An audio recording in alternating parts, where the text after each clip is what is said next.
We ready? Okay.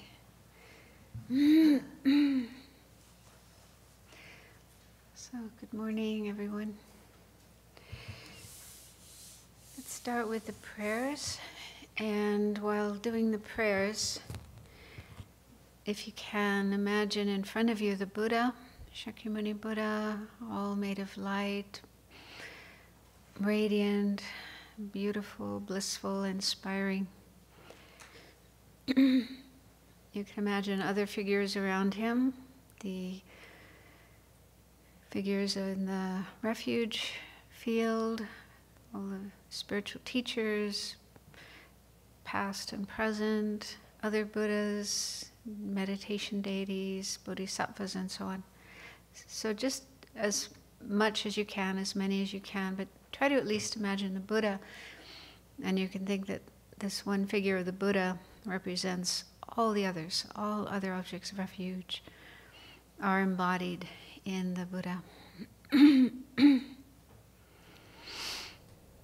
can also imagine sentient beings around you, especially those you want to pray for, those who need particular help at this time.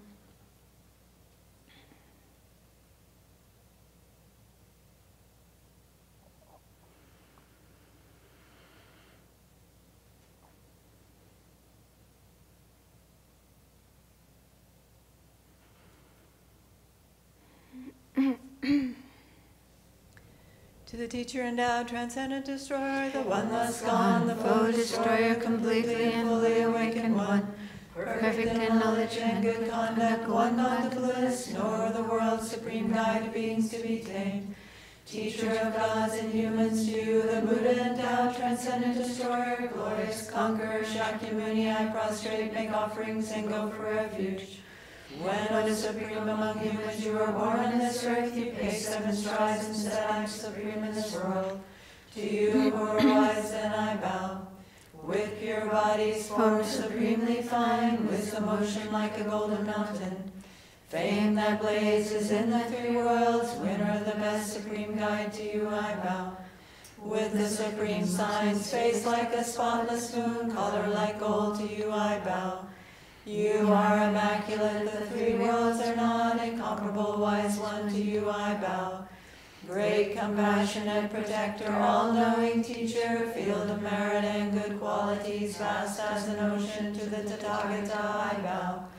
Through purity, freeing from attachment, through virtue, freeing from the lower realms. Unique, supreme, ultimate reality, to the Dharma that is peace I bow.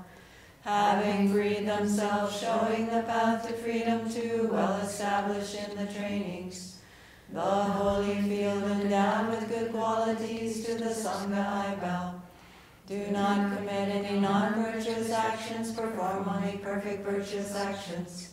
Subdue your mind completely, this is a teaching of the Buddha. A star, a mirage, a flame of a lamp, an illusion, a drop of dew, a bubble.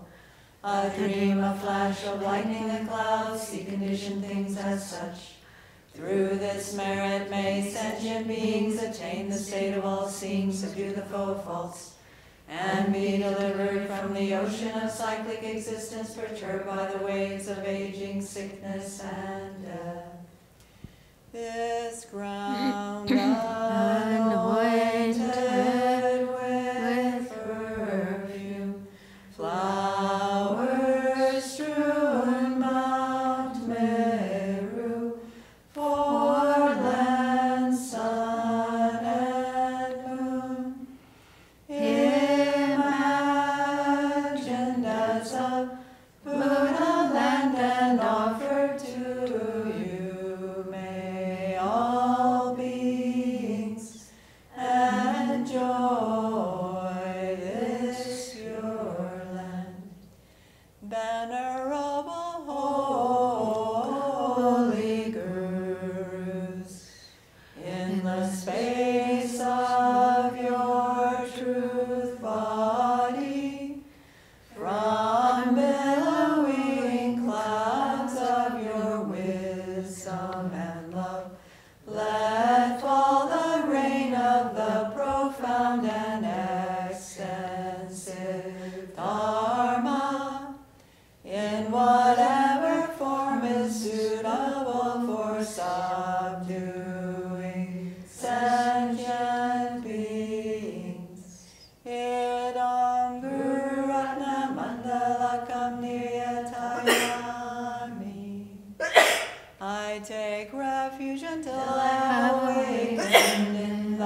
and the Sangha.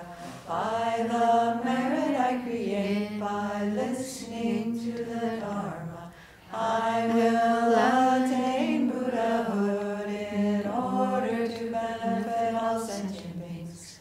I take refuge until I have awakened in the Buddha, the Dharma, and the Sangha. By the merit I create, by listening to the Dharma, I will attain Buddhahood in order to benefit all sentient beings. I take refuge until I have awakened in the Buddha, the Dharma, and the Sangha. By the merit I create, by listening to the Dharma, I will attain Buddhahood in order to benefit all sentient beings. Let's do a little bit of meditation on some of the things we've learned earlier in this class to help us be in a good state of mind, a positive state of mind for learning this teaching. So make yourselves as comfortable as possible while still sitting upright, if that's possible.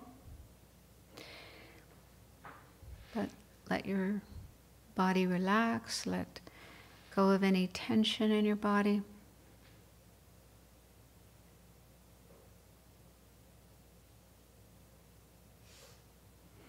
Let your mind relax, let go of any other thoughts that are not related to what we're doing here.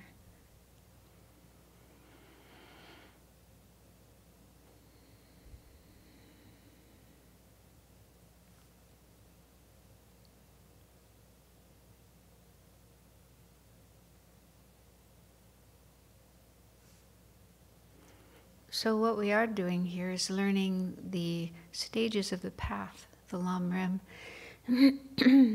As explained in one of Lama Tsongkhapa's texts, the middle length Lamrim. And at the beginning of the text, there's a list of 4 greatnesses of this teaching. So last week we meditated on 2 of them, so let's contemplate the other 2.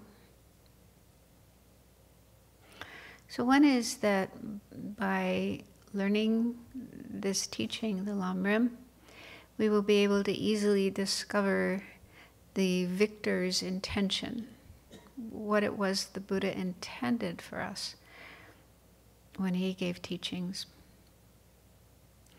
And Pabonka Rinpoche in his Lamrim text says that the victor's intention is for us to understand the 3 principal aspects of the path. Not just understand, but actualize them, make them happen in our mind. So that means renunciation of samsara, seeing that the nature of samsara is nothing but suffering, imperfection, faults, and wanting to get out, being totally committed to getting out. And then bodhicitta, extending that same attitude to others, embracing all sentient beings and wanting to get all of them out of samsara, and then taking on the responsibility of making that happen by becoming fully enlightened of Buddha, and then working to help all living beings get out of samsara and reach enlightenment as well.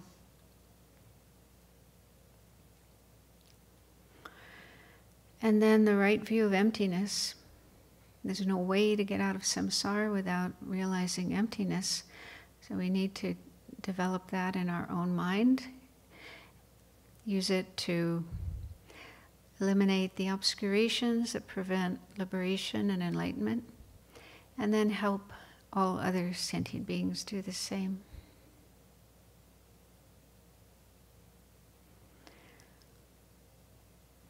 So this is what the Buddha wanted us to learn and to realize. And it's difficult to do that on our own, just by reading the scriptures, the sutras and the commentaries. So we need to rely on spiritual teachers who explain to us the stages of the path. So try to get a sense of how fortunate we are that we have the chance to learn this.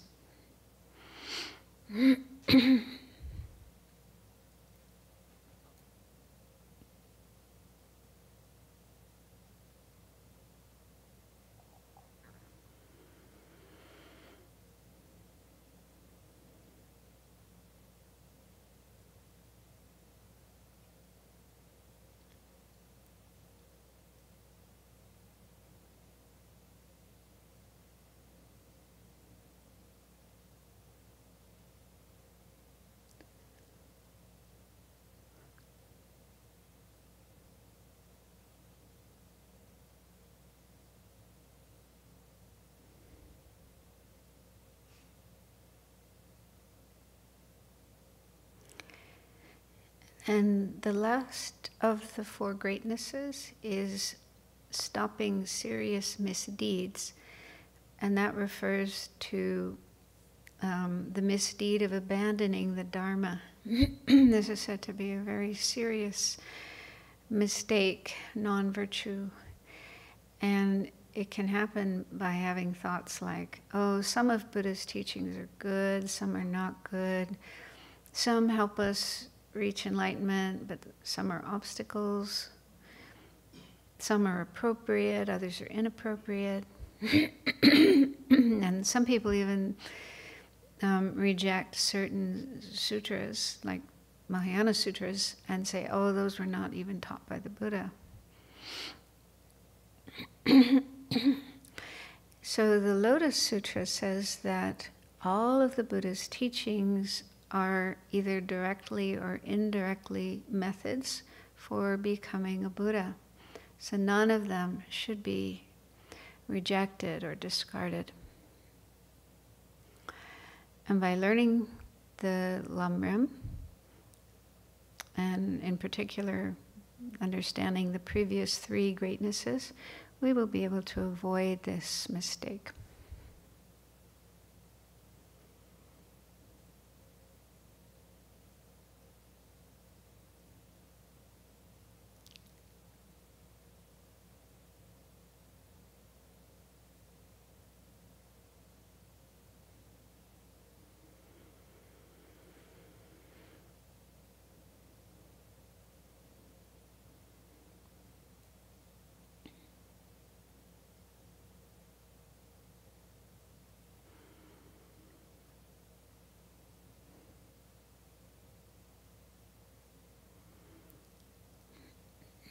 So do your best to open your heart to all sentient beings without exception, and think that you're here to learn the stages of the path so that you can practice these and attain the realizations, finally attaining full enlightenment Buddhahood, to be able to help all those beings and bring them to enlightenment as well.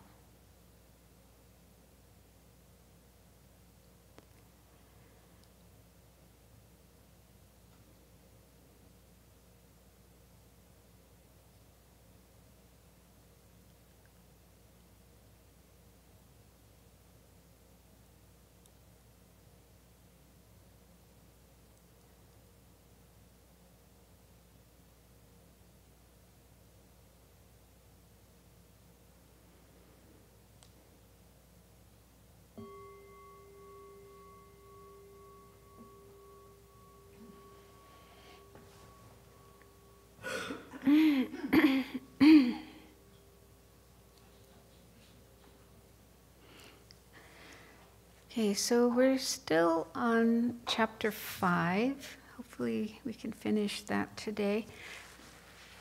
And this is a chapter on the meditation session.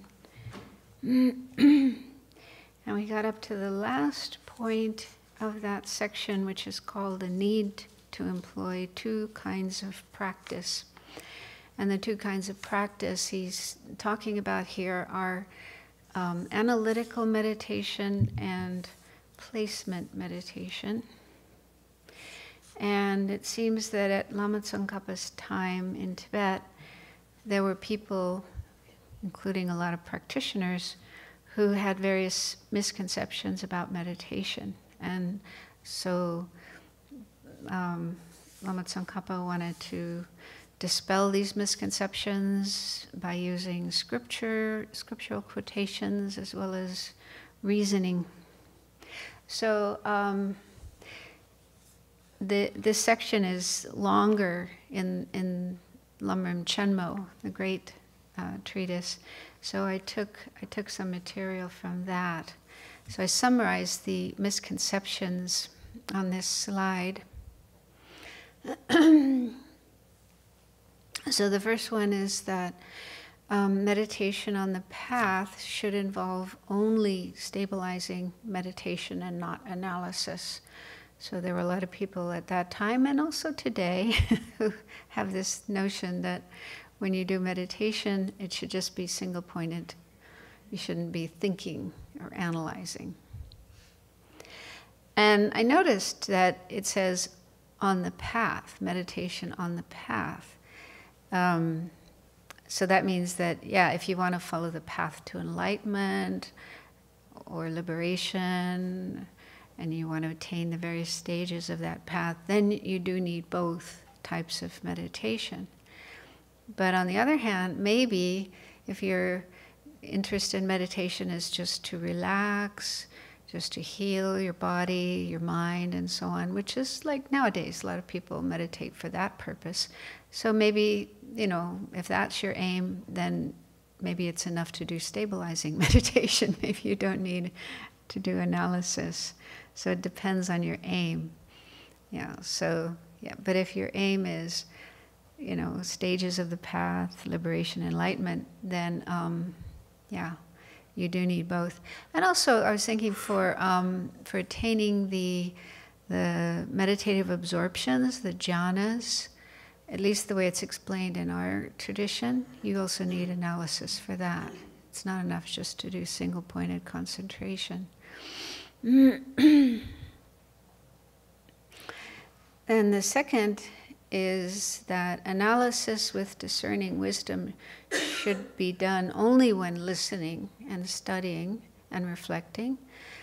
So there's 3 stages that we're supposed to follow in our practice. First is listening and studying.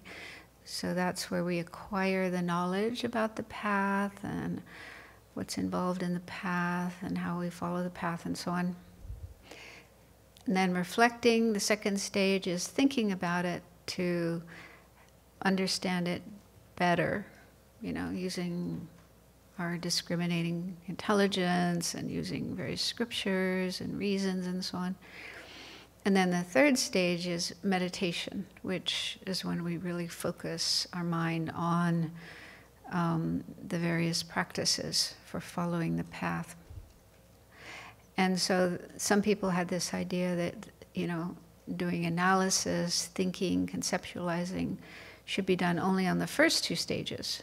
But when you do that third stage of meditation, there should be no analysis involved.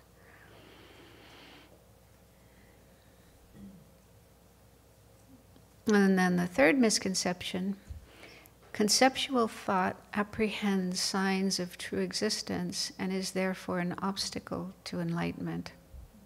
So it seems that some people believe that anytime we think, anytime we have conceptual thoughts going on in our mind, it's always grasping at true existence. And Lama Tsongkhapa didn't agree with that, and I think that will probably be explained later, like in the special insight section. And if not, I'll bring it in, because he does explain it in other texts. But yeah, his view is, it isn't always the case that our mind is grasping at true existence. Sometimes true existence may appear, but our mind doesn't always grasp at it. Then a fourth misconception is that the classic scriptures and commentaries are only for scholars, but don't contain instructions for personal practice. Yeah. So the sutras and also the scriptures by Nagarjuna, Sangha, and so on. Yeah, that's just for scholars, people who are studying in the monasteries and writing books and so on. But meditators don't need those. And also it seems, I don't know if it's in this book or not, but it seems that, yeah, there was this idea that there are these little texts on meditation that I think were written by Tibetan masters, and they had the term pith instructions. And so some meditators would just use those little meditation manuals and ignore the great scriptures. So, yeah, Lama Tsongkhapa didn't agree with that. You have to know what you're doing. Those little meditation manuals don't explain everything. So I was thinking maybe a present-day example of that might be somebody using a mindfulness app and thinking that just with that, they can go all the way to enlightenment. I don't know if anyone thinks that way, but it's possible. Or, just a very, little book about how to meditate, how to calm your mind down, and so on. That's all you need to reach enlightenment. So Lama Tsongkhapa didn't agree with that. Okay, so then in this section, he's explaining why these misconceptions are wrong. So I'll just start over. We just got a little ways into this section. It's on page 54. The need to employ two kinds of practice.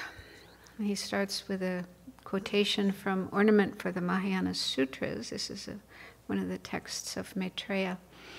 And this says here, first of all, proper mental attention arises in reliance upon study. And from proper mental attention, again, arises the wisdom with ultimate reality as its object.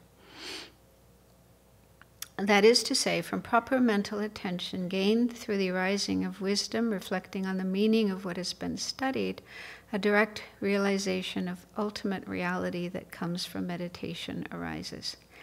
So I think what he's saying there, doesn't use the usual terminology of those three steps, but I think he's saying, first you need to study, listen to teaching, study, gain the knowledge. Then you need to reflect on what you've learned so that you gain a certain amount of wisdom through that. And then you need to focus on that with proper mental attention, and then you'll be able to attain the direct realization of ultimate reality, emptiness, the true nature of all things. So he's saying, yeah, you do need to employ analysis in all three stages or steps. Then ornament for clear knowledge, which I think is ornament for what we normally call ornament for clear realizations. It's also a text by Maitreya.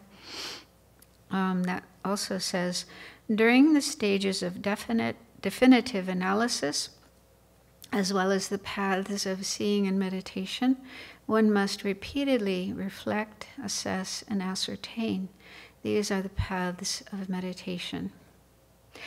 So in that first line, the term stages of definitive analysis, that's another term for the path of preparation, which is the second of the 5 paths. And then in the second line, the paths of seeing and meditation, those are the 3rd and 4th paths. So during those paths, one needs to continuously reflect, assess, and ascertain. And these are paths of meditation. So Lama Tsongkhapa says, that is to say, repeated reflection, evaluation, and definitive understanding are paths of meditation for Mahayana Aryas. And then a quote from Compendium of Trainings, Shantideva, also says, thus, you should meditate continuously on all kinds of giving away, guarding, purifying, and increasing your body's possessions and merit. with regard to the meditations that, according to the statement, should be done on the basis of each of the three bodies, possessions, and roots of virtue, in connection with all four kinds of activities, giving away, guarding, purifying, and increasing, there are both kinds: analytical meditation, which is practiced by analyzing with the wisdom of fine investigation, and placement meditation, in which the mind is placed single-pointedly without analysis. So I haven't studied that text, so I'm not sure exactly what he's talking about here, but it seems to be a bodhisattva's practice of giving away your body, giving away your possessions, your merits, and so on. And in various stages of that kind of practice, you need to use analysis and single-pointed meditation. Okay, next he says, now, what kind of path is analytical meditation, and what kind of path is placement meditation? So those are the two kinds of practice. You could do the next slide. Analytical meditation, Lama Yeshe would sometimes call it checking meditation. Checking, you have to check up. So, like the Buddha said, we shouldn't just blindly believe what he said, but we should check up, analyze, think about it, see if it's true or not. And then placement meditation is also sometimes translated as stabilizing meditation. So that's when we don't think or analyze, but we just focus single-pointedly on some object. For meditations such as the cultivation of faith in the spiritual teacher, the preciousness of the freedoms and endowments and how difficult it is to find them, death and impermanence, actions and their effects, the faults of cyclic existence, and the cultivation of bodhicitta, analytical meditation is necessary. So those are the those are the general categories, but there's many others as well within those. For those, we need to use analytical meditation. Each of them requires an awareness that has great strength and the ability to subdue the mind for a long time, because if those are absent, their counterparts, disrespect and the like, cannot be prevented. So it isn't enough just to hear teachings on these topics and maybe think about them a couple of times. That isn't enough to have the strength of mind that can overcome the opposite states of mind, like disrespect for the teacher, or lack of recognizing the preciousness of our human life, or grasping at permanence, which is counteracted by meditating on death and impermanence and so on. So we need to use analysis again and again over a long period of time to generate really strong awareness of these topics, and that will enable us to subdue or prevent the opposite states of mind. Does that make sense? Venerable Punso? There's the microphone.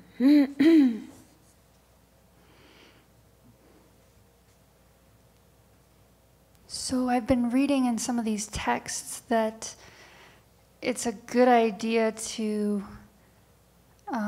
use the object of emptiness for stabilizing meditation. That's pretty high level. Yeah, I was going to ask how to do that. Well, that's a really good question. However, to be able to use emptiness for stabilizing meditation, you have to realize emptiness. You have to understand emptiness. And to understand emptiness, you need to kind of study quite a bit. And so, that's a long process. It's not so easy to understand emptiness. We need to listen to teachings, study, reflect, discuss with friends, ask questions, meditate to actually get that object, emptiness. and then we can focus on it single-pointedly. So if you don't really understand emptiness, maybe you just have some vague idea what emptiness is, like just empty space, and you're single-pointedly meditating on that. It may not be very effective. And I think this is what was happening in Tibet, that people didn't, well, at least according to Lama Tsongkhapa, people didn't really have a correct understanding of emptiness. And they were just, stopping all their thoughts and meditating on this kind of empty space. And apparently through that, you can feel quite blissful and peaceful. It feels really good. But he had doubt that they're really meditating on emptiness. So that's a lot of what he's like challenging. And the section on emptiness comes at the end of the book. So so it's good to have that aspiration to understand emptiness and be able to use that as the object for single-pointed meditation. But you have to be pretty highly advanced to be able to do that. So they say it's better to, in the beginning, start with an easier object like the breathing, or the visualization of the Buddha, if you can do that, and get train your mind in staying focused single-pointedly on something that's a little easier. But it's a good question, important question. Does that make sense? Okay. Let's see. Also, okay, so he's talking about generating this very strong awareness that can subdue the mind. He says also the generation of such an awareness depends on nothing but the meditation repeatedly analyzing through fine investigation.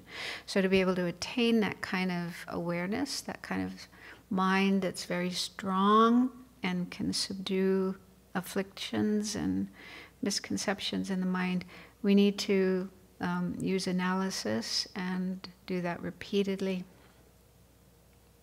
For example, just as intense attachment arises when you closely familiarize yourself with an object of attachment, exaggerating its pleasant features, so intense hatred arises when you repeatedly think of the many unpleasant features of an enemy. Does that sound familiar? So that's saying that our mind already does know how to analyze, how to meditate, do analytical meditation, but not on virtuous things, instead on things that increase our afflictions. So in the case of cultivating these paths, no matter whether the image of the object appears clearly, the mind's way of apprehending it must be intense and long-lasting, and this requires analytical meditation. So I was kind of curious about what he says here. He seems to be saying that, when you're doing an analytical meditation, for example, on the preciousness of the human life, it doesn't matter if the object appears clearly or not, but you still need to apprehend it in an intense and long-lasting way. So I didn't really find any explanation except that Geshe Zopa's commentary said that when you're doing placement meditation, like when you're focusing your mind on an image of the Buddha or whatever your object is, it is important that the object appears clearly. That's one of the criteria to be able to develop calm abiding or shamatha, serenity. The object needs to be clear and your mind needs to be stable, not, wandering here and there. So in placement meditation, clarity is important, but it seems that in analytical meditation, clarity is not so important. But I've always been puzzled by, when it comes to an image of the Buddha, it kind of makes sense what it means to have a clear image. But when it comes to an analytical subject like preciousness of the human life or death and impermanence, what does it mean to have a clear object? What does it mean for the object to be clear?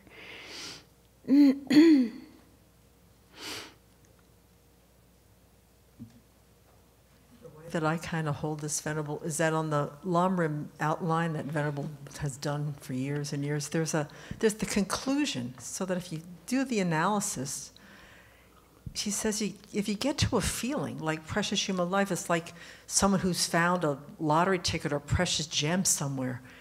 I can sometimes garner a feeling of how precious this life is. It's a pleasant feeling, it's a clear kind of a commitment to that. She says if you can get some sort of feeling after that, then hold that as your object of meditation.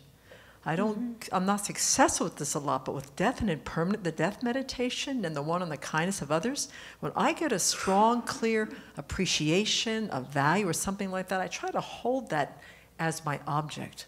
It doesn't last very long, but it definitely seems to be something we're going for. Mm-hmm. Yeah, I'm sure it's ideal to have that kind of clarity, but here he's saying it doesn't matter so much if it's clear or not. So, yeah. I've read his meditation part a few times, that part of the book, of the Great Treatise, Yeah. which is hard to understand, but I think he's the best explainer of this, of anything I've ever read.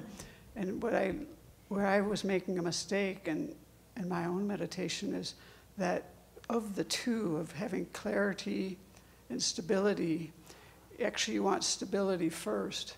And you can sacrifice clarity for stability. And if you actually don't do that, then it's difficult to ever get to clarity because your mind isn't stable enough. So it was kind of confusing to me to apply that to analytical meditation, but what you said kind of makes sense to me, because when I think about when I do analytical meditation, sometimes my conclusions are actually not what they're supposed to be, and sometimes they're weak, but to have, it kind of makes sense to me that you favor stability, which is what intense and long-lasting to me means more the stability side versus clearly. So maybe he's referring to that, because he clearly states that in the Great Treatise in the Shamatha section.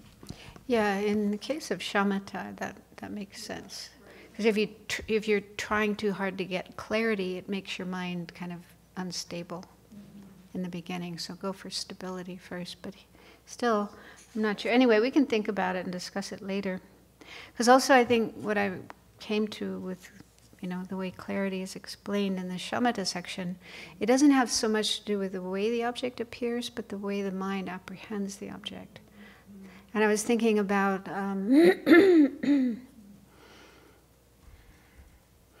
yeah, I think sometimes they use this analogy of looking through binoculars or looking through a telescope, and you want the object to appear very clearly. But the way to do that is by adjusting the device, right? You can't make the object clear without making the device in the right, I don't know what the word is, but, And, so what we need is working with the mind. That's how we make our mind more clear. So the way our mind sees the object, apprehends the object, that needs to be clear. Anyway, it's still a little bit unclear to me what this is talking about, but yeah. Anyway, the important thing is that we need to continue meditating on these different topics again and again, and in that way develop a very strong, the mind's way of apprehending the object needs to be intense and long-lasting. And to do that, we need to use analytical meditation. In the context of practice, okay, so that's what we use analytical meditation for. And now he's explaining what we use placement meditation for. So he says, in the context of practicing shamatha, which enables you to place the mind on whatever object you wish, Someone whose mind has been unable to stay on one object will not be able to generate shamatha if he keeps analyzing, and placement meditation is required for that. So we do need to cultivate shamatha, calm abiding, serenity, whatever you want to call it. And that's the ability to keep the mind focused on your object of choice as long as you want. So that's something we have to develop along the path. And we can't do that if we continue analyzing. So we have to be able to stop analyzing and just keep the mind focused on one object. And that's what placement meditation is for. Some who do not understand this approach may claim that if you are a scholar, you should only do analytical meditation, while if you are a sadhu, you should only do placement meditation. I was kind of surprised by the term sadhu, because that's usually used in Hinduism. The Tibetan term is kusali. I don't know if you know any other way of translating that. I guess it means a meditator. Maybe we just say someone who's a meditator who stays in a cave or, wandering around, just doing meditation all the time. Anyway, this is not correct because each of them needs to do both. Scholars also need to achieve shamatha, and sadhus also need to achieve strong faith in the spiritual teacher and the like. Therefore, the idea that repeated analysis using the wisdom of fine investigation belongs to the context of study and reflection rather than to the context of practice is incorrect. So that's counteracting that misconception about, thinking and analysis should only be done during those first two stages, but not during the third stage. The notion that all thought involves apprehending signs, meaning signs of true existence, and therefore creates obstacles to enlightenment, has the fault of not differentiating between improper mental attention, apprehending true existence, and proper mental attention, thinking of reality. So that's all he says about that. But I think he's just saying that, you have to distinguish between different mental attentions. And sometimes our mind is involved with grasping things as inherently existing or truly existing. But, especially when we're doing analysis of meditation, like an analysis of emptiness, we're trying to understand emptiness. Even though things still appear truly existing, things won't stop appearing truly existing when we're not in single-pointed concentration, meditative absorption, until we're enlightened. So there's always going to be some appearance of true existence. But that doesn't mean our mind is always grasping at it. So, and we have to use analysis to be able to get ourselves out of this situation. Just stopping thoughts isn't going to do it. We have to analyze and recognize the object of negation, the object of refutation, and then use reasoning to refute that. And that is how we will eliminate our mind's habit of grasping at things as truly existing.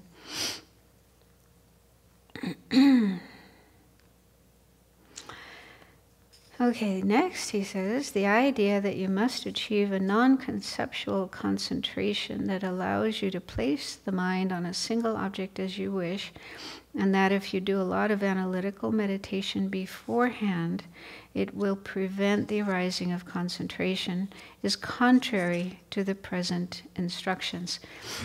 So he's saying here that if you think that it's necessary to have single-pointed concentration and be able to keep your mind on a single object, and doing a lot of analysis is an obstacle to that. It's not so clear here, but in the longer text, he says, I agree with that, that it is true that, if you do a lot of thinking, a lot of analyzing, that is an obstacle to single-pointed concentration. However, he goes on to explain, a kind of exception to that. And using the analogy of a goldsmith. For example, a skillful goldsmith burns gold or silver in the fire and washes it in water again and again, removing all the impurities and making it very pliant so that it can be made into whatever jewelry one wishes, such as earrings. Likewise, at first, you meditate on the afflictions, the secondary afflictions, non-virtuous actions and their effects in the case of bad conduct, and the faults of cyclic existence in the order in which they are presented. By meditating with analytical wisdom on such faults again and again, you become completely downhearted or mentally dejected, like burning gold in the fire. You become, disheartened with samsara, with our present state of mind in which we have all these afflictions and we're doing non-virtuous actions and we're just perpetuating our existence in samsara. So you need to meditate on those things again and again and just get really disgusted, I guess, with this present situation. And then you want to do something about that. You want to get yourself out of that. He says that's like the goldsmith burning the gold in the fire. And he said, whereby you turn away from the non-virtuous side and clear away those defilements. So you feel strongly, I really want to get rid of my defilements, my afflictions, non-virtue, and so on.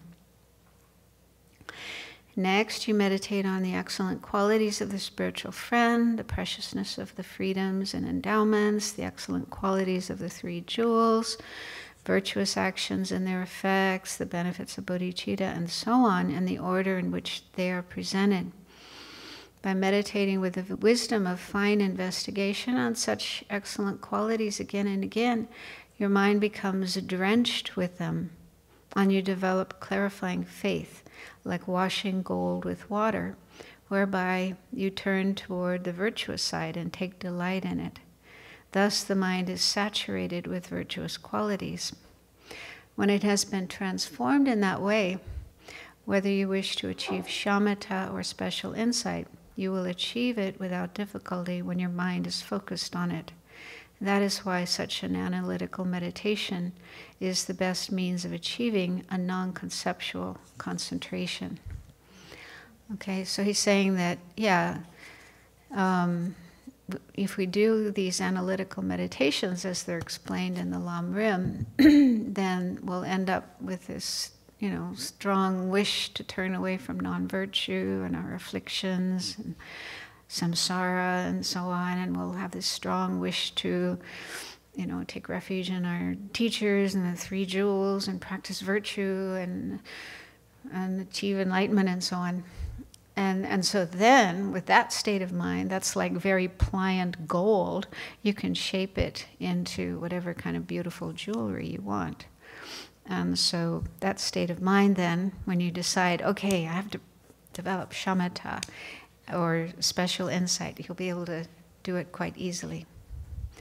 So, he's saying that, to a certain extent, just thinking all the time is an obstacle to placement meditation and achieving shamatha. However, doing analytical meditation on those topics, the stages of the path, will bring you to a state of mind where you have strong determination to practice shamatha, and it'll be relatively easy to do so. Does that make sense? So it's not completely correct that analysis is an obstacle to single-pointed concentration. And he has a quote from... Adobe is not letting me open the middle length today, so I'm following along in the Lamrim, the Lamrim Chenmo.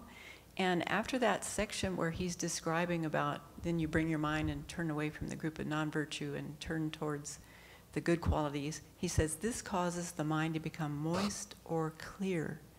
Maybe that helps to bring some light to, in the Lamrim Chenmo. Oh, Lamrim Chenmo. Yeah, and I don't know about the translation, but... Say it again. Okay, so after that section where he talks about, next, you use your discerning wisdom to meditate repeatedly on good qualities, such as the good qualities of the teacher, the great importance of leisure and opportunity, good qualities of the three jewels, virtuous karma and its effect, and the benefits of the mind of enlightenment. Again, according to their order in Scripture, this causes the mind to become moist or clear. I wonder if that speaks to the question. Moist or clear. Like washing gold in water. Yeah. Yeah. Yeah, there is more in that book. more details. And here he mentions you develop clarifying faith. Yeah, so that's interesting too, that type of faith. It's called clarifying faith, clear faith. It's said to make the mind clear, like clear water as opposed to murky, muddy water. So, I don't know.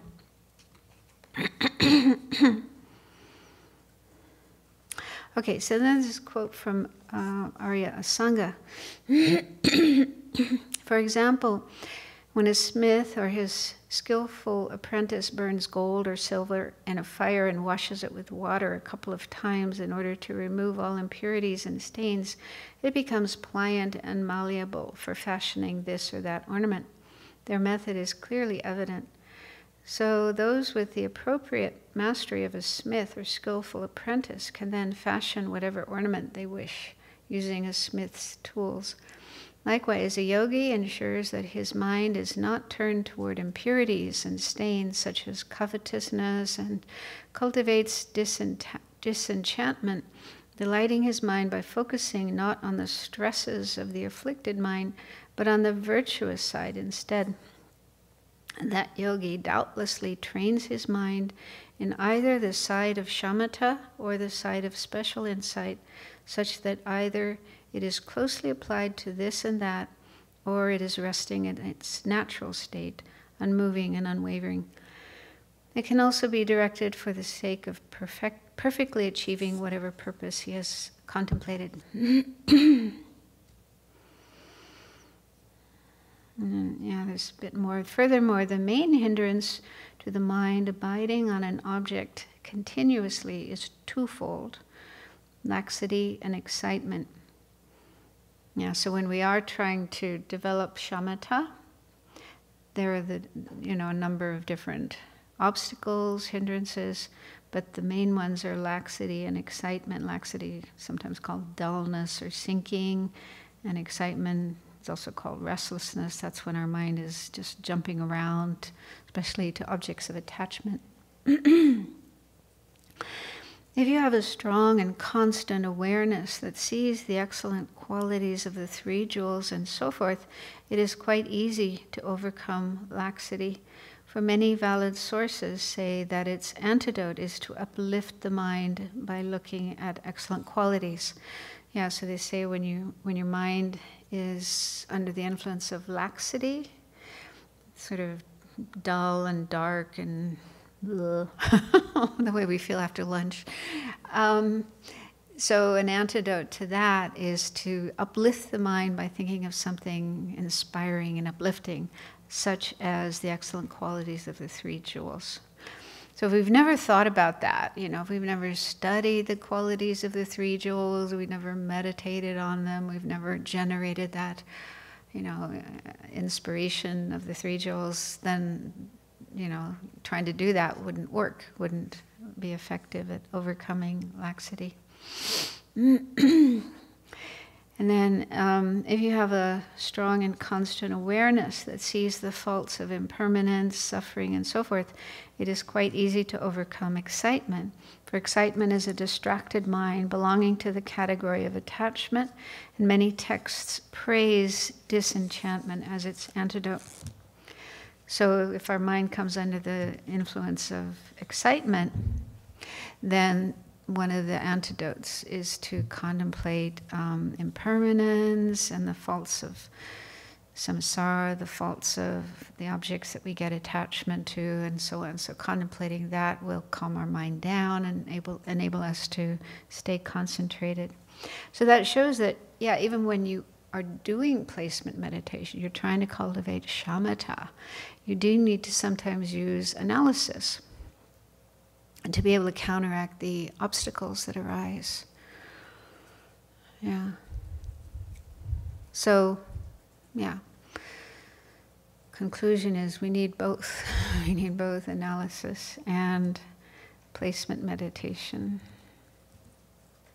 Also, when we do visualizations, there's a lot of visualization involved in Tibetan Buddhism. I don't know if it's used so much in other traditions, but visualizing the Buddha, visualizing the merit field. That's also analytical meditation. So analytical meditation doesn't just mean analysis, like analyzing, is this object permanent or impermanent? Is it truly existing or empty? But yeah, that activity of building up a visualization, okay, the Buddha looks like this, his color is that, he's holding this in his hand, and so on and so forth. That's also analytical meditation. Then microphone will come last. Would the 4 establishments of mindfulness be considered analytic meditation? I was thinking about that because I once was working with this guy who had a long background in Theravada Buddhism. He'd done a lot of retreats, a lot of practice within Theravada Buddhism, and then he was starting to get into Tibetan Buddhism as well. And he used to say, "Oh, there's no analytical meditation in Theravada Buddhism," and we'd get into discussions about that. And I said, "That's not true. What about metta, loving kindness? Yeah, you're doing analytical. You're thinking about different sentient beings here and there, and this kind of being and that kind of being, sending them loving.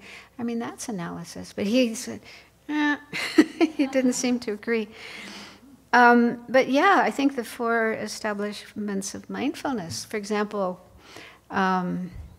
the 32 parts of the body, right? You're supposed to contemplate or think about, I don't know what word they use, but okay, the skin, where it is, what its function is, what its color is, what its qualities are, the heart, where it is, you're supposed to contemplate all those details of the different parts of the body, right?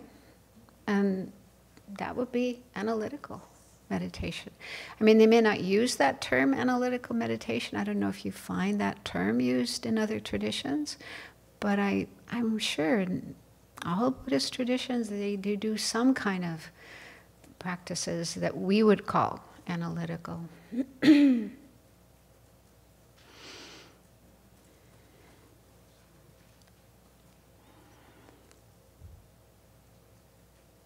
Venerable's taught on the Lamrim before. I remember her saying that really the Pali tradition and the Sanskrit tradition are pretty much the same when it comes to shamatha. So maybe this is a terminology thing. Shamatha? Mm-hmm. Yeah. Well, here we're talking about analytical meditation. Right, but I mean that I don't. Well, maybe I took it that way, but anyway, I guess I agree with your point. But maybe, yeah, in the Pali tradition, if you're trying to develop single-pointed concentration, but your mind started thinking about some object of desire, you would probably have to use some kind of contemplation, like cemetery contemplation or something to counteract that. There's a sutra on removing distracting thoughts in the Middle Length discourses, like number 20 or 22. And the Buddha actually, those are definitely what we would call analytical meditations. Right. You're trying to stay on the object, it's falling off, and then they go into these, ways to work with it. Yeah. Venerable Lamrim.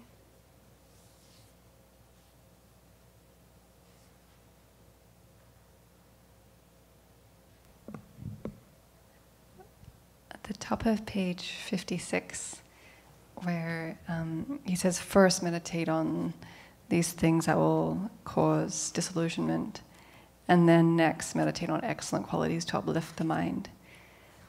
I find that interesting in terms of, it's like he's broken the Lamrim into 2 in terms of what will a path for disillusionment and then a path for uplifting and inspiring. And I'm just curious, is that like meant to, like, first get yourself really disillusioned and then lift yourself up? Or is this just a different way of, it's almost like a different way of presenting the Lamrim here? I don't know. I just caught my attention. Yeah, I didn't even notice that until I was reading it just now. But he's saying, first you do these other meditations, and then you meditate on the excellent qualities of the spiritual friend. But that's like what I've said before, and also what His Holiness says, that the Lamrim, the way it's presented, starting with, spiritual teacher, is not really for beginners. It's for people who've already, in fact, in one point, the Dalai Lama said it's for those who've already studied all the great treatises, So you're thoroughly familiar with Buddha's teachings, the Buddhist path, and you want to do it, and this is how you do it. So it's not really, okay, you're a brand new beginner who just walked in the door and doesn't know anything about Buddhism. This is where you start, yeah?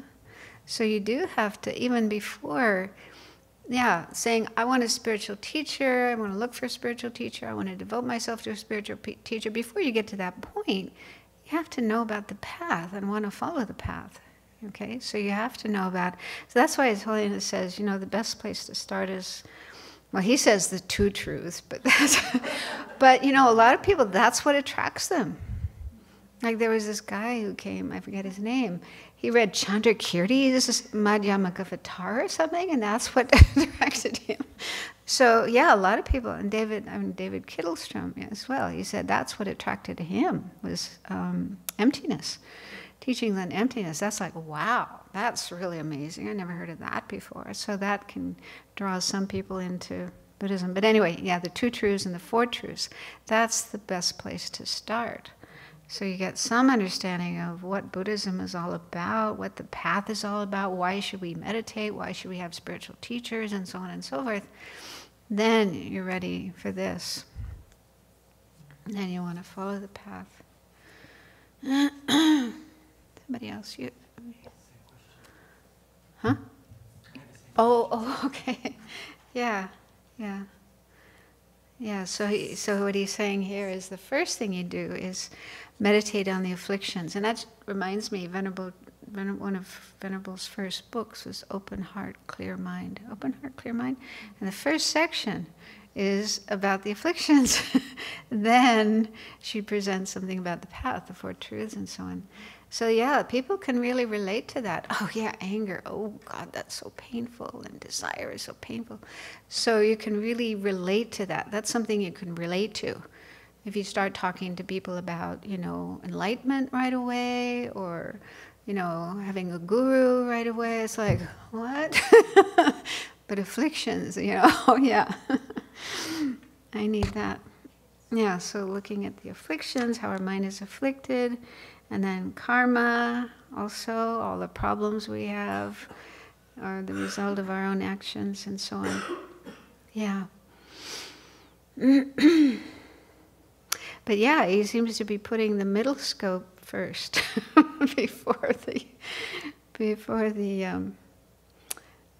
beginning of the Lamrim.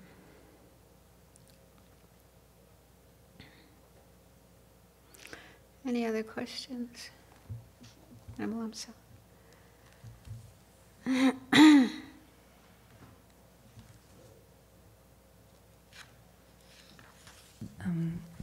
the topic from last week, where at some point he says something to the effect of, if you just jump around different topics in meditation, you'll get nowhere right from the start, and then your whole practice will be coming to nothing almost. It was quite strong. I'm like,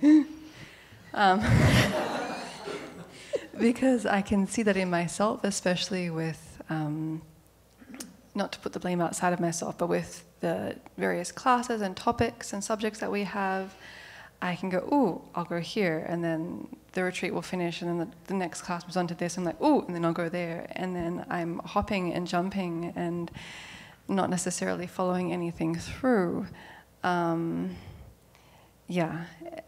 so I'm just curious in your own practice how you've practice with this instruction in terms of following things in a particular order, but then also balancing what you're studying, receiving different teachings, navigating that? Yeah, that's a good question. And probably, yeah, what you're describing is most people's experience, in their learning the Dharma. Yeah, often it's patch-like, learning a little bit of this and a little bit of that and so on. But what comes to my mind is, I think when he when he gave that advice of, going in the right order, maybe that is in the context of being in retreat, going into retreat and really seriously practicing, because he talks about doing 4 sessions a day.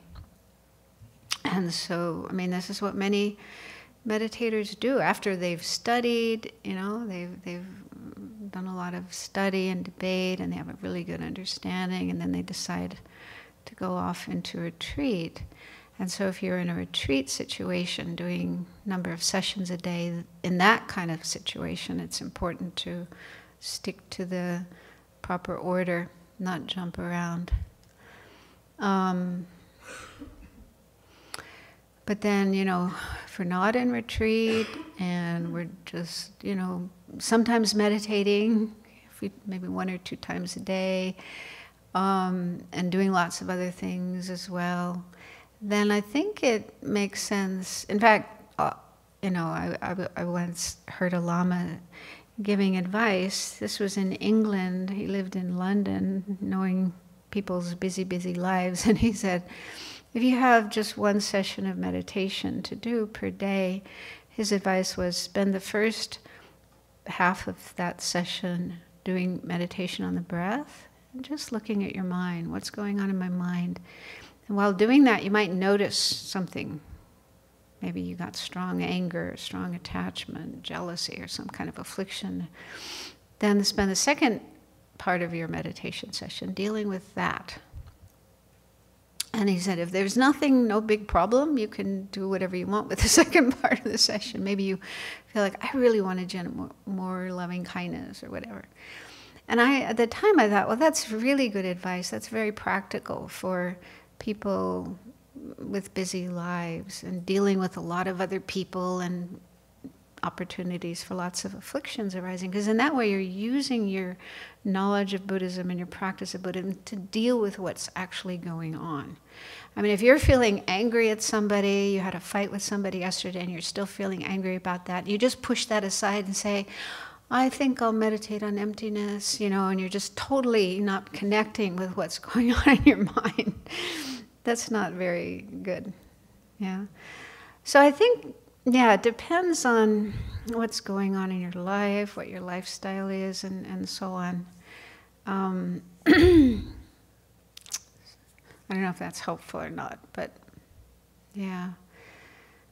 But maybe that's one answer to that question, is Lama Tsongkhapa's saying that if you're really getting into a serious situation like a retreat, some Tibetans would just go into retreat for life. They would just say, I'm going to stay in retreat until I die or until I reach enlightenment, whatever comes first.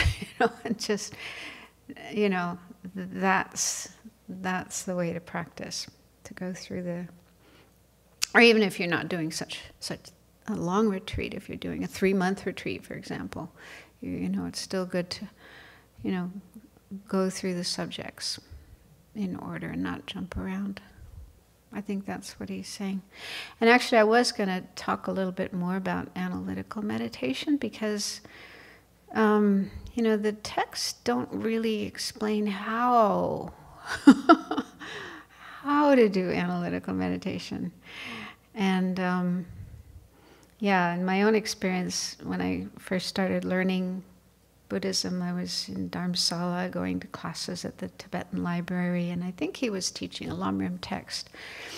And at the end of class, we just talk. He would teach the whole class, and then at the end of the class he would say, now go home and meditate on this. And I would go back to my room and I'd sit there. My mind would just be all over the place. I had no idea how to meditate.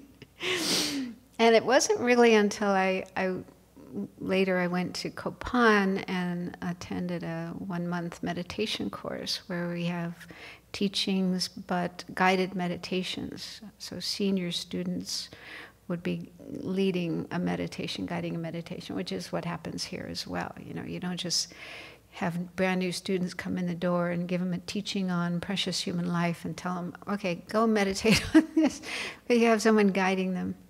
So that's a very effective way of learning. And then later, you know, you can do it on your own, but to do it together with a group with an experienced student leading is very helpful. And but there's some information in some of the books. So I was looking at Pabunk Rinpoche's Liberation in the Palm of the Hand. His explanations are really quite good. He often gives very meaty, juicy advice on how to meditate on certain things. So just one example from his book, he says, you should be sure about the individual headings of the Lamrim in the section dealing with meditation on the optimum human rebirth, which we're about to start on, and how difficult it is to acquire. You meditate on this alone. It is a great hindrance to pursue meditation on a Lamrim topic arbitrarily, doing whatever you please because you feel it's Dharma, nothing can go wrong. So I thought, oh yeah, I mean, we might justify, you know, our mind jumping around. We start off meditating on the precious human life, and then we start thinking about our teacher and get all, oh, my teacher's so wonderful, and then we start thinking about emptiness, and we're jumping around, but we think, but it's all Dharma, it must be fine. You know, so, yeah, so he's saying that's not a good thing to do. He says it's like mixing soda into a jar of salt. Anyway, such meditation is ruined by excitement and dullness. The virtuous practices you then perform all your life will be flawed. So that's similar, I think, to what Lama Tsongkhapa said. If this happens, you may feel, I have meditated on this topic, but you should not trust such thoughts.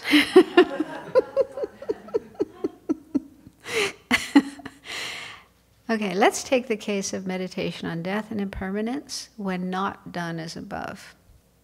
Okay, this is the right way of doing it, the right way to meditate.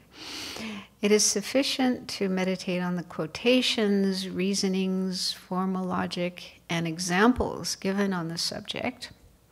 Okay, so if we're meditating on death and impermanence, then we bring in reasons, we bring in quotations, logic, examples, like, you know, in the books or the teachings, they may give lots of examples to illustrate a certain point, like uncertainty of the time of death, yeah? Examples of somebody just suddenly dying. And then he says you could even add some items like the person who died in your village today. So you can bring in your own examples. I like to do that, that's fun.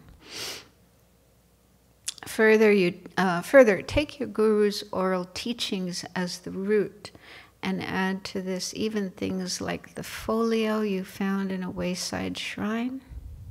A folio, I guess, means like a page. If you found a page, yeah, I guess he's saying if you're wandering around in the mountains and you find a page of scripture in a shrine and you read that, and that might contain some information that you could also use in your meditation. If you think about the topic from many angles, you will develop realizations with ease, just as you developed feelings of hostility by thinking about things from many angles. So just before this, he talked about, yeah, you know, thinking about your enemy, the person you don't like, and from this point of view and that point of view, and this. So then you can increase your feelings of hostility. So in the same way we do that with anger and attachment, we should do that with something like impermanence and death and so on. Thinking about it from many different angles, bringing in different examples. And when the first retreat that I did, again, I was feeling a little unsure about how to meditate, and one senior student said the way she did it was, as you kind of imagine you're writing a letter to a friend or someone at home, and you're describing something. Like you're telling somebody, either writing in a letter or talking to them, and you're describing something, that is a way of doing meditation. And I found that very helpful. Just like, okay, if somebody says, what's this thing about the precious human life, you know? So then you describe, oh, it means this and that and da-da-da-da-da-da-da-da. So just going through the different points, explaining, kind of you're really talking to yourself, but yeah, so that's what I would do and found helpful. And then while you're doing that, you know, some doubts might come up, some questions might come up, just as they would from somebody else. If somebody else, but what about this? So then you look at that, you explore that. You don't just ignore them, push them aside, and pretend they're not there. It is important. Again, because the Buddha said we shouldn't just blindly believe. We do need to explore, investigate, check for ourselves. So when doubts come up, we need to explore those. And recently, because I was, last year I was working on this book, How to Meditate on the Lamrim. And I had a conversation with Venerable Children about this, you know, just like, how do you meditate on the Lamrim? Because normally I don't talk about that with people, and even the teachers don't always give much detail. And she said, if I remember correctly, she said, well, she does it like, you know, okay, the Buddha said this, why? You know, like, why did the Buddha say that? And what do I think? So more like, you know, investigate. That's more of an analytical approach rather than just reviewing all the points, which is what I had been doing for many years. So those are, yeah. How about you guys? You've been doing Lam meditation for a long time. How do you do it?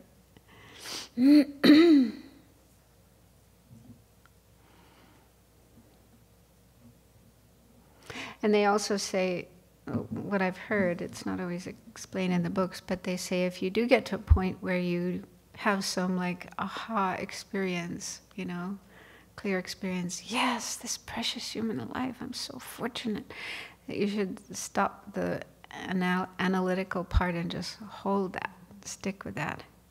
And I have to confess, I've always found that so difficult. It's just that my mind just can't stop. I just keep thinking.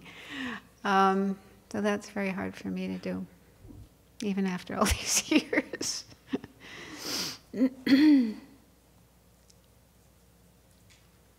I don't know, it's taken me this long, but I've been going through some of the Lamrim written by different, or the commentaries by different teachers like Geshe Nawan Dargay, Lama Zopa, Geshe Zopa, and I've just suddenly recognized that in the middle of their commentaries, they're saying almost verbatim the same thing.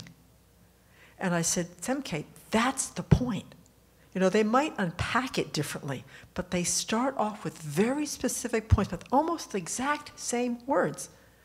And so I try to say, okay, what's the essence of this point right now?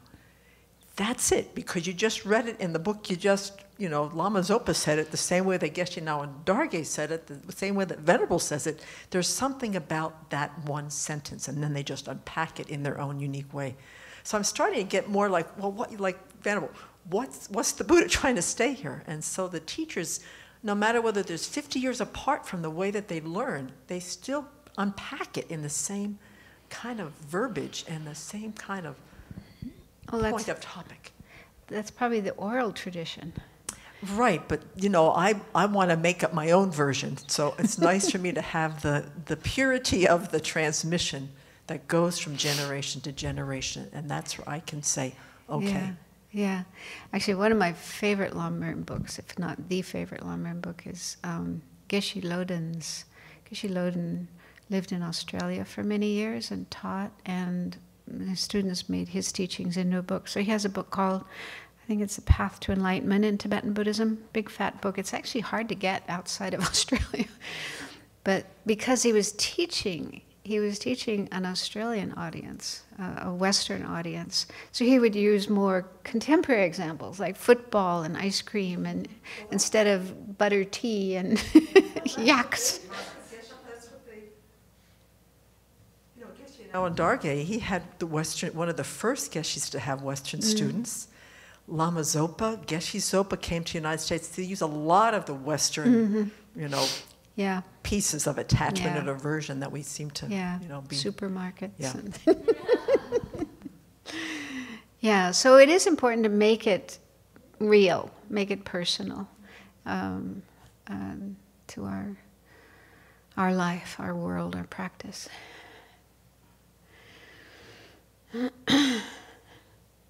This is how I would describe my meditation. I would say I have two kind of modes, and they're more like visual explanations than like I'm writing a paragraph to explain this. But basically, I always think of like my mind being poured through a sieve, and I'm trying to only have the Dharma remain, and remove. I always think of it that way, and then the other one is I want to become that. I always try to think of what is it like to be this, like Dhammakusha said to me once, well, you would never be depressed if you really understood, really took to heart what a precious human life was. So maybe that was where I got that from, I need to try to be that, and what would it, so I have those two modes. One is the strainer. Rocks and invoices and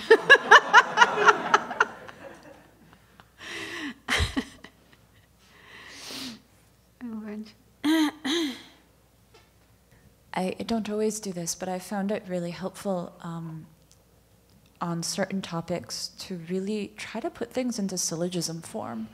Venerable's outline doesn't do that per se, but kind of taking that as a starting point and then seeing if I myself can kind of get pieces of it into syllogisms, and then really say, well, do I believe that? Can I come up with counterexamples? Can I go in deeper? If I have doubts, can I put those in syllogism form? So I find it helpful to really go whole hog into the logic side of it. Yeah, and actually I remember there was one Lama who came to Lama Tsongkhapa Institute and really encouraged that they teach logic and debating, because even in Lamrim meditation, we should be using that format instead of just this is this, but this is so because because, and So if you know how to do that, that's really excellent. But because we're trying to convince our mind, we have to have this conviction. And so we should use reasonings, even if, I don't know if everyone has to use that format of syllogism, but at least to have reasons why we think we have a precious human life. I don't think the syllogism is required, but it's helpful. But way before we learned syllogisms, and maybe because I learned this from Venerable, I felt like my Lamrim meditations always, I had to prove this to myself. So Buddha said this. How is this true? How do I know this is true? Okay, these are the points. Is this true for me? So it's not syllogistic. It's not as clean and tidy as going with a syllogism, but it's the same idea, I think. Yeah, I wanted to share something else. So another source is the book Transforming Adversity into... Such a long title. So this is teachings by Khenser Jamba Tekchok on the 37 practices that Venerable edited. So he has some very good information there on analytical meditation, page 51. So just, so in that section he's talking about how we sometimes have experiences of renunciation of samsara or faith in the three jewels, but they quickly fade. They like spurts, flashes, and then they disappear. And he says these are not experiences arising from analytical meditation, but are a form of correct assumption. They're positive but unstable. And to make them more firm and stable, we need to familiarize with them through analytical meditation. So he says, analytical meditation does not mean repeating the words of the teachings to ourselves or going over the points of the teachings in a dry academic way. It means thinking deeply about the Dharma and applying it to our own lives. It involves checking the teaching to see if it is logically consistent, if it describes our experience, if it is more realistic and beneficial than our usual way of thinking. Yeah, so even if we may not be totally convinced about something, but we can ask ourselves, but, would thinking this way be helpful? Would it, be more beneficial than my usual way of thinking? So that way, we might be inclined to at least adopt it, try it out, yeah, and see if it works better. And then later he gives an example of meditating on the precious human life. This topic includes identifying the characteristics of a precious human life, seeing its value and knowing its rarity and difficulty to attain. We think about each of the 18 characteristics of a precious human life one by one. We use reasons to recognize the advantages of each freedom and fortune. It is also helpful to think about quotations from the Buddha or the past sages on this topic. We also look at our own experience and recognize our potential. By familiarizing ourselves with this topic consistently over time, we will begin to feel from our heart that we are unbelievably fortunate, that our life is highly meaningful, and that it would be a terrible pity to waste it on meaningless activities. And he reminds us of the need to check the teachings the way a goldsmith checks gold. The Buddha said, check my teachings in this way too. See if they are true or not. Make your understanding firm through reasoning and do not believe on faith alone. Do not believe on faith. Okay, anyway. Yeah, so that's a little bit of an aside, but not really, because we're talking about analytical meditation and we're about to start the next topic, which is preciousness of the human life. So, yeah, I think it is important to know how to use these teachings. This just brings to mind for us in here,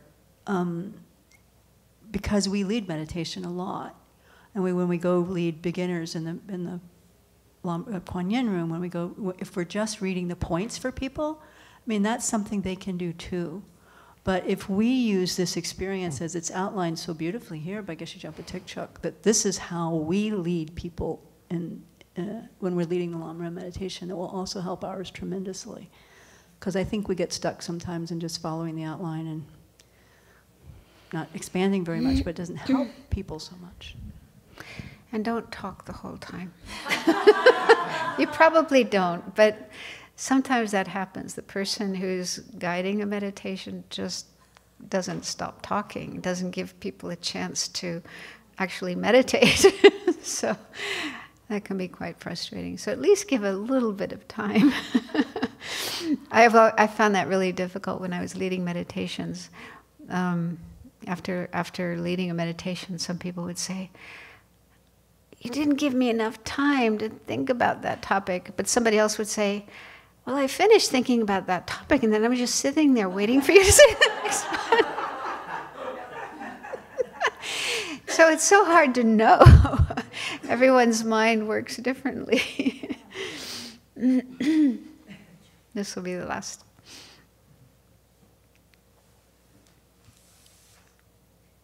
I also like the examples, bringing in contemporary examples, like you mentioned, and I noticed that very advanced practitioners, they interpret things in light of the Dharma, like whatever happens, they can come up with an analogy. And also Venerable Chojin, she's always telling us the news through a Dharma lens. And at first I was like, oh, the news again?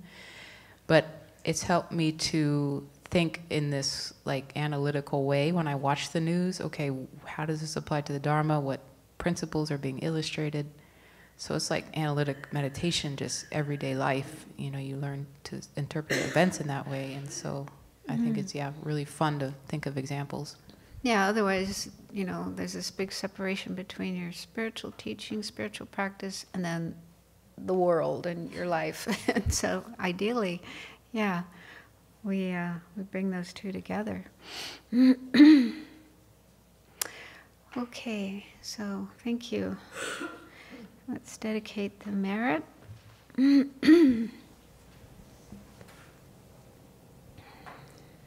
May the spiritual teachers who lead me on the sacred path, and all spiritual friends who practice it, have long life. May I pacify completely all outer and inner hindrances. Grant such inspiration, I pray. May the lives of the venerable spiritual mentors be stable, and their virtuous actions spread in the 10 directions. May the light of Wholesome's teachings dispelling the darkness of the beings in the 3 worlds always increase.